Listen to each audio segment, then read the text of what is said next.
अगर मैं आपसे कहूं कि ऑस्ट्रेलियाई पहले से ज़्यादा स्वास्थ्य के बारे में जानते हैं, लेकिन वास्तव में हम कम स्वस्थ हैं।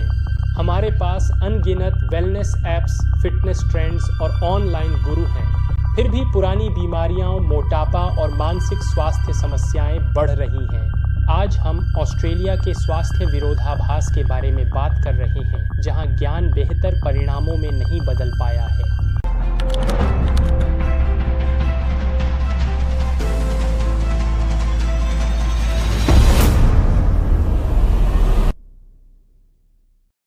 स्वागत है। मेरा नाम जय है और इस चैनल पर हम सच्चाई को छुपाते नहीं हैं। हम बिना सेंसर के मूल्य प्रदान करते हैं। आइए वेलनेस के शोर को छोड़कर सच्चाई पर नजर डालते हैं। आइए शारीरिक स्वास्थ्य के सबसे स्पष्ट संकेतक से शुरू करते हैं। वजन 2020 में 66% ऑस्ट्रेलियाई वयस्क अधिक वजन या मोटापे की समस्या से जूझ रहे थे, यानी लगभग हर 3 में से 2 वयस्क। 32% को मोटापे की श्रेणी में रखा गया था। यह दशकों में एक नाटकीय वृद्धि है। हर 4 में से 1 बच्चा और किशोर अधिक वजन या मोटापे से ग्रस्त था। ऑस्ट्रेलिया अब अधिक वजन और मोटापे के मामले में OECD औसत से ऊपर है, जबकि दशकों से सार्वजनिक स्वास्थ्य अभियान हमें बेहतर खाने और अधिक व्यायाम करने के लिए कह रहे हैं।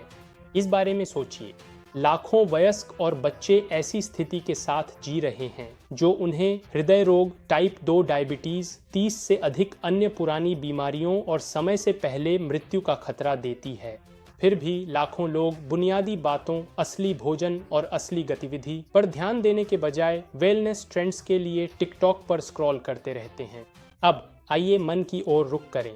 मानसिक स्वास्थ्य कोई मामूली मुद्दा नहीं है, यह हर जगह है।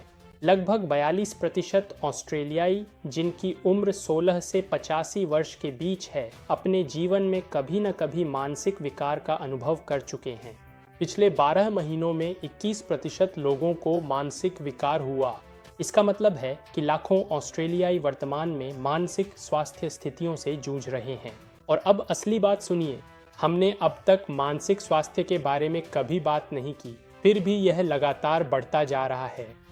आइए थोड़ा व्यापक दृष्टिकोण अपनाते हैं। 2020 में 10 में से 8 ऑस्ट्रेलियाई लोगों को कम से कम एक दीर्घकालिक स्वास्थ्य समस्या थी। हर 2 में से 1 व्यक्ति को पुरानी बीमारियां थीं, जैसे पीठ की समस्या, गठिया या मानसिक स्वास्थ्य विकार। खानपान बहुत खराब है। 94% ऑस्ट्रेलियाई पर्याप्त सब्जियां नहीं खाते। इतने सारे ऑस्ट्रेलियाई जानते हैं कि उन्हें क्या करना चाहिए, लेकिन वे वास्तव में उसे करते नहीं हैं। तो यहाँ एक विरोधाभास है। हमारे पास पहले से कहीं अधिक जानकारी है। हम जानते हैं कि कम चीनी खाओ, ज्यादा चलो फिरो, अच्छी नींद लो और मानसिक स्वास्थ्य को प्राथमिकता दो, लेकिन व्यवहार में यह सब नहीं उतरता। क्यों? क्योंकि ज्ञान का मतलब कार्रवाई नहीं होता। ऑस्ट्रेलिया में भी दुनिया में सबसे ज़्यादा अल्ट्रा प्रोसेस्ड फूड्स का सेवन होता है। हमारे रोज़ाना के आहार का लगभग आधा हिस्सा यह मोटापे और पुरानी बीमारियों के लिए एकदम उपयुक्त है। ऑस्ट्रेलिया में वेलनेस इंडस्ट्री अब सैकड़ों अरब डॉलर की हो गई है, बायो हैकिंग रिट्रीट्स से लेकर महंगे सप्लीमेंट्स तक।